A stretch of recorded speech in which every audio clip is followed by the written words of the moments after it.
Parce que bien évidemment, l'enfant peut être acteur de son éveil, mais peut également bénéficier d'un accompagnement approprié pour mieux appréhender les autres et puis l'environnement dans lequel l'enfant et les autres seront amenés à évoluer. Pour ces quelques raisons et plein d'autres, eh bien, il nous a paru important de donner aujourd'hui un coup de projecteur sur l'école Montessori, du doux nom de sa conceptrice, Maria Montessori.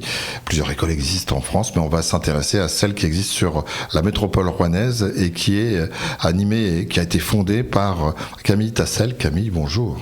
Bonjour Monsieur Murlin.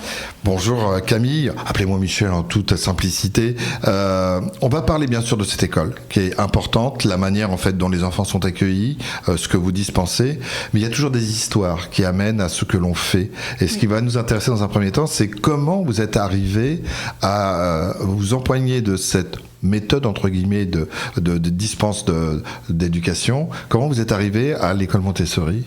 Alors moi, je suis arrivée à l'école Montessori parce que petite, j'ai été scolarisée dans une école nouvelle, l'école nouvelle de La Prairie à Toulouse. Et dans les écoles nouvelles, il y a un mélange de pédagogie, un peu de Freinet, un peu de Montessori, un peu de Steiner.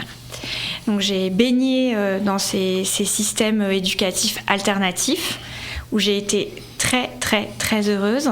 Et quand j'ai été maman, l'heure est arrivée de scolariser mon fils aîné Archibald. Nous habitions Lyon et j'ai découvert l'école Montessori qui était proche de chez nous. Ça a été un vrai choix de famille et je suis devenue trésorière de cette école. Donc j'ai côtoyé l'équipe éducative de façon encore plus rapprochée. Je m'y suis beaucoup intéressée et c'est devenu une évidence. Est-ce que parfois il y a un effet d'hérédité ? Est-ce que vos parents eux-mêmes avaient un regard différent sur vous, sur l'éducation qu'on pouvait prodiguer à leurs enfants ? Alors je pense que mes parents en effet avaient le désir de faire en sorte que les enfants soient écoutés. Alors écouter, ça ne veut pas dire céder aux caprices divers et variés, mais écouter, entendu et amener les réponses qui correspondent aux besoins. Donc je pense que déjà dans ma famille, j'ai bénéficié de cela. Ça a été encore plus porté par le choix de l'école qu'ils ont fait. Toulouse, Lyon, vous êtes trésorière de la structure. Oui. Vous arrivez à Rouen pour des raisons qui sont les vôtres. Et là, il n'y a pas d'école. Ou du moins, il en existe une, mais vous allez vous impliquer dedans. Oui, il y a une école qui avait été fondée par Hélène Spinola, qui était dans les locaux de l'école Saint-Joseph, dans le quartier Jouvenet. Je décide d'y scolariser mes enfants. J'avais été en lien avec Madame Spinola quand elle portait le projet de son école. Je lui avais donné des billes pour la gestion, on va dire, de la masse salariale, etc., l'application de la convention collective. Donc on était en lien. Quand on est arrivé à Rouen, naturellement, j'y ai amené mes enfants.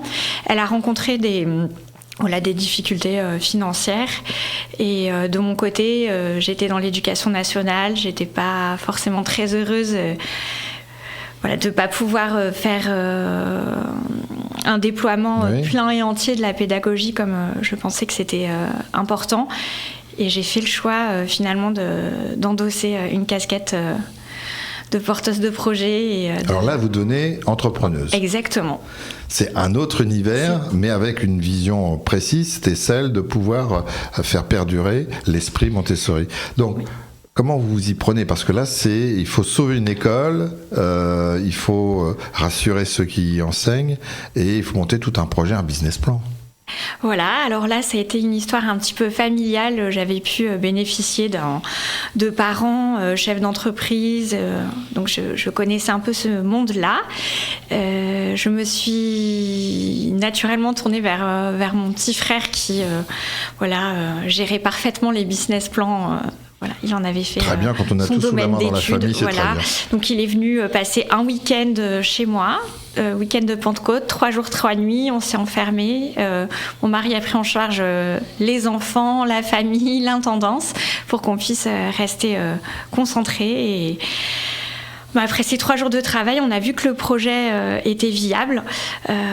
Mes parents m'ont fait don d'une mise de départ. J'ai démarché la banque Et ça a été très rapide puisque c'était le week-end de Pentecôte. Juin, je déposais les statuts et on a fait les travaux, on a trouvé les locaux, fait les travaux juillet, août et septembre, première rentrée scolaire. Puis vous ne trouvez rien de mieux que de démarrer à l'approche du Covid. Donc, non, c'est la coïncidence, mais qui fait que c'était une épreuve supplémentaire, mais qui a été hyper bien maîtrisée. Alors, hyper bien, je pense qu'il nous faut encore un petit peu de recul, mais qui a été maîtrisée.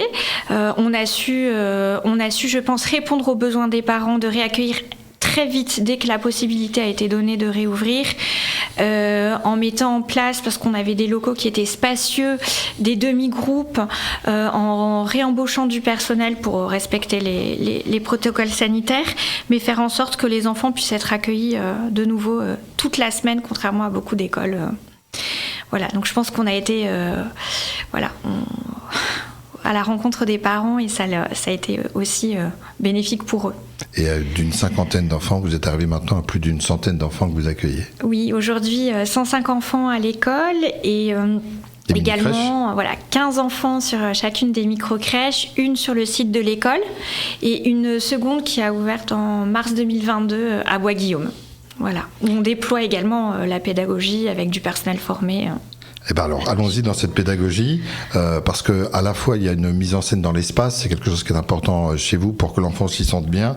Il y a le brassage des âges qui fait que c'est différent de ce qu'on a l'habitude de connaître. Oui, alors la pédagogie Montessori en effet repose sur un environnement dit préparé, un environnement physique particulier avec une organisation des aires, une présence de matériel très très importante, une préparation des plateaux, du personnel formé, donc je tiens à préciser que toute l'équipe est formée sur des centres de formation qui sont agréés par l'association Montessori International, ce qui est trop rarement le cas.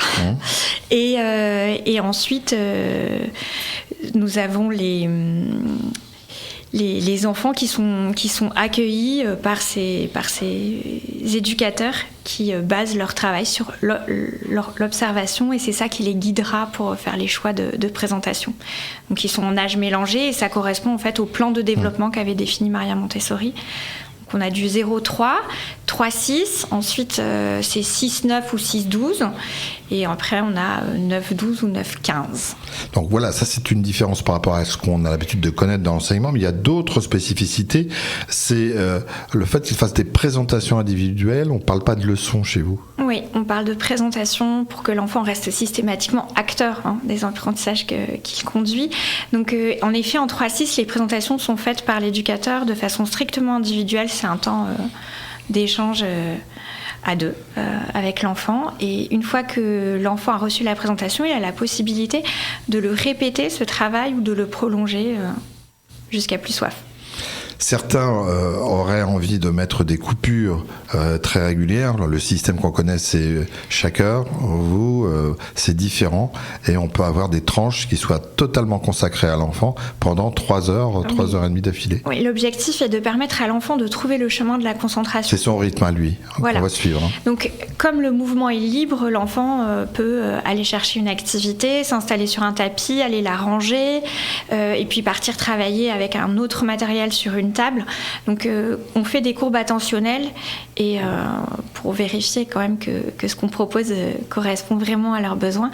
Et généralement à midi, pour le déjeuner, on est presque obligé de les arrêter parce que la courbe est vraiment très haute à ce moment-là. Camille, quand on vous écoute, on se dit que c'est que du bon sens, ce que vous prodiguez, et que ça va dans un effet de valorisation et de bienveillance. Vous n'allez pas cesser d'être sollicité. Je l'espère. Donc c'est toujours possible, on peut arriver à accueillir, vous avez encore cette possibilité d'accueillir des enfants qui viennent vous rejoindre ? Alors nous, on a encore, on a encore de la possibilité sur toutes les tranches d'âge. C'est le cas dans d'autres écoles aussi. Comment on fait, pratico-pratique ? Vous pouvez nous contacter via notre site internet. On a aussi un compte Instagram, une page Facebook, enfin tous les réseaux. Nous sommes présents. Il y a une journée porte ouverte, une matinée porte ouverte le 18 mai prochain. Voilà, à partir de 9h30 jusqu'à 12h30. Donc n'hésitez pas à venir nous rencontrer et rencontrer les équipes et vous rendre compte de ce que c'est qu'un environnement Montessori.